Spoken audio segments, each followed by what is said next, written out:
என்று ஒரு புத்தகம் எழுதுகிறார். போய் வருகிறேன் என்று புத்தகம் எழுதுகிறார்.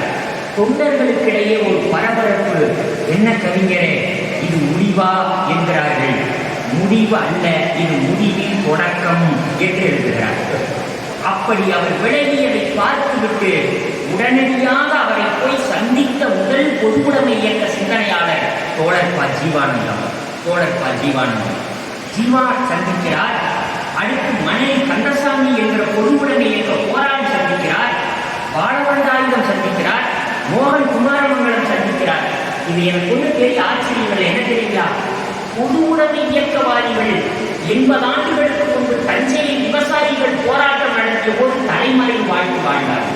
தமிழக வரலாறில் காவல்துறை ஒருவருடைய தலைக்கு விளை வைத்தது என்றால் மணலி கந்தசாமியினுடைய தலைக்கு. அப்பொழுது அவர் செய்த தியாகம் என்ன தியாகம் தெரியுங்களா? தலைமறை வாழுகிறார். இந்த தியாகியைத்தான் மனப்பேட்டுக்கு ஒருத்தி காதலித்து அவை கல்யாணம் செய்கிறார். ஆனால் கண்ணெதிரே கூட்டத்தை மனைவி என்று அழைத்து போக இந்த சமூகம் இடம் தரவில்லை, சட்டம் இடம் தரவில்லை. அதனால்தான் கண்ணதாசன் எழுதினார், பணம் இருக்கிறவர்களை பாதுகாக்கும் சட்டமே, நீ வலை விரித்து மாட்ட வைப்பதெல்லாம் ஏழைகளை மட்டுமே என்று எழுதினார்.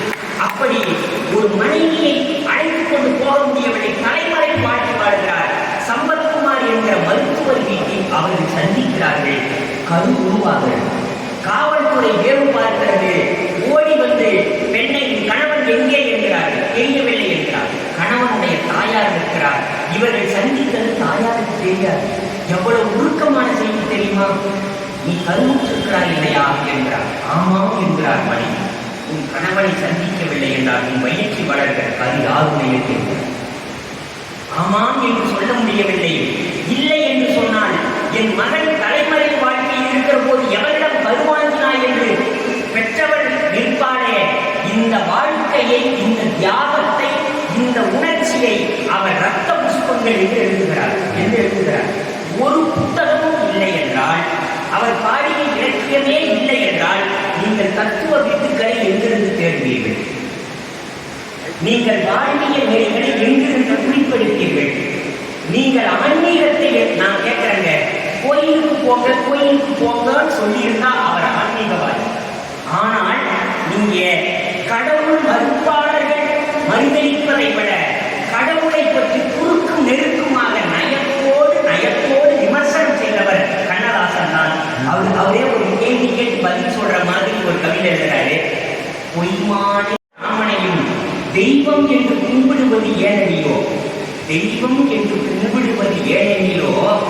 தெய்வமே தர்மத்தை தேடி போவது தானே. அகலிகை கணவனுக்கு ஐயம் தெரிவித்த ராமன், ஐயத்தை தெரிவித்த ராமன் அகம் தெரிந்த சீதையை நெருப்பில்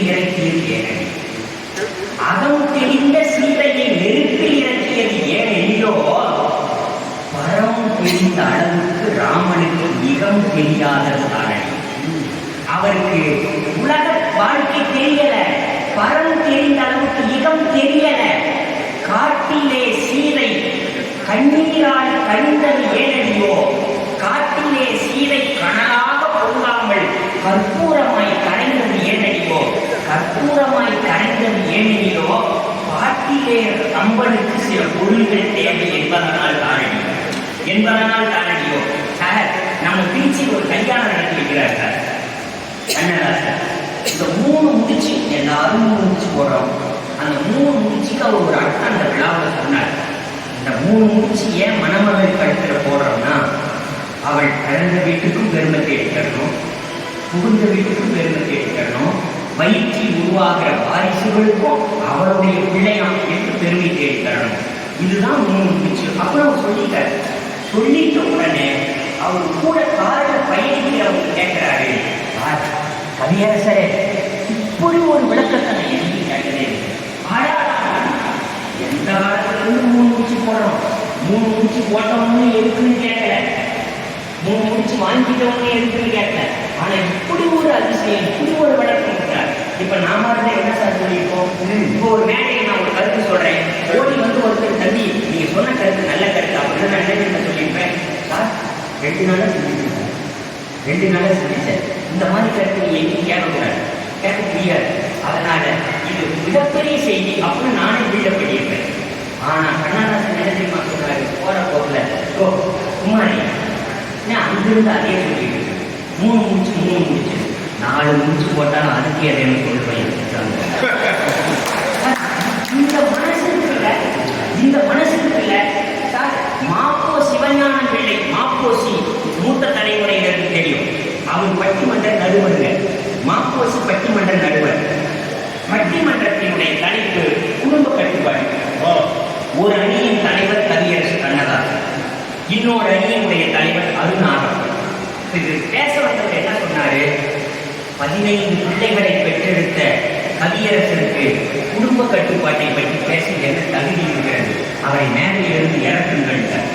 இப்ப கண்ணதாசன் பேச வந்தாரு. 15 பிள்ளைகளை பெற்று அவதிப்பட்டு அல்லோகப்பட்டு கஷ்டப்பட்டு துன்பப்பட்டு வாழுகிற சில பேர் கொண்டாடினார்கள். மூத்த தலைமுறையினர் எல்லாம் காமராசரே தோற்கடிக்கப்பட்டது நாட்டுக்கு நல்லதல்ல என்று வருத்தம் சொன்னார்கள்.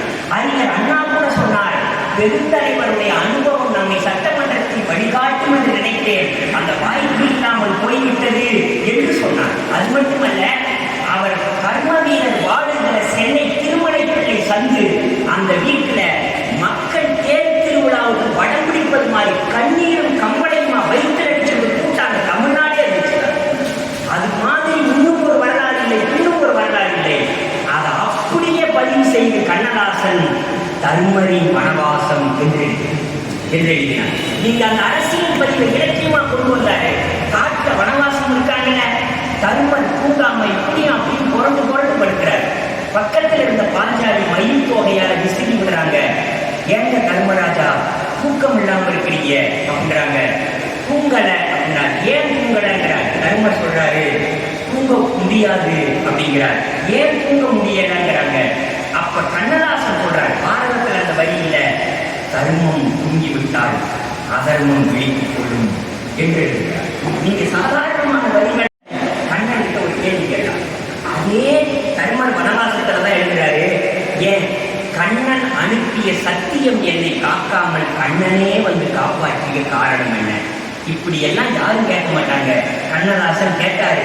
கண்ணதாசன் எழுதுறாரு, சார் பாரதத்தில் இல்ல பாஞ்சாலி கண்ணன் கிட்ட கேட்கிறா, என் கண்ணா பின்னால போராட்டத்துல வந்து எங்களுக்கு உறுதுணையா இருக்கியே, அது சூதாட்டத்திலேயே உறுதுணையா இருந்தா நல்லா இருந்ததுல்ல அப்படின்னு கேட்கிறார். நீ எதை சொல்ற அப்படின்னாரு.